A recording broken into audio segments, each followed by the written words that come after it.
চকে মানুষ নানান রকম ইফতারির জন্য এসে উপস্থিত হয়। ইফতারির কোনো অভাব নেই, আইটেমের কোনো অভাব নেই।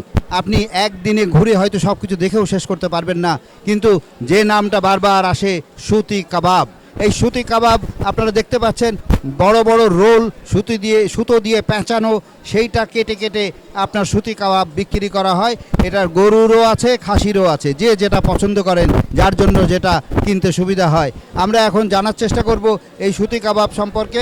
আমাদের সামনে আপনার নাম? মোহাম্মদ রাতুল আছেন। রাতুলের বাবা এই ব্যবসাটি শুরু করেছিলেন, এখন রাতুল চালান, তার বাবাও আসেন মাঝে মাঝে।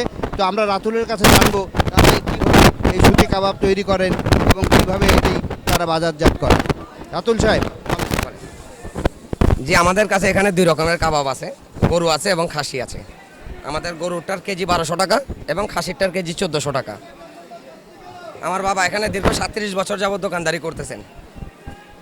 এটা আমাদের মনে করেন বাকি সবার থেকে অন্ততপক্ষে আলাদাই জিনিস পাবেন, এতটুকু গ্যারান্টি আছে যে আমরা ভালো জিনিস বিক্রি করি। 250 গ্রাম 300 টাকা। আপনারা দেখছেন যে উনি এত ব্যস্ত, কথা বলা ওনার পক্ষে প্রায় অসম্ভব। তার কারণ একের পর এক খদ্দের আসছেন এবং তারা সবাই সুতি কাবাব দিয়ে তাদের ইফতার সারতে চান।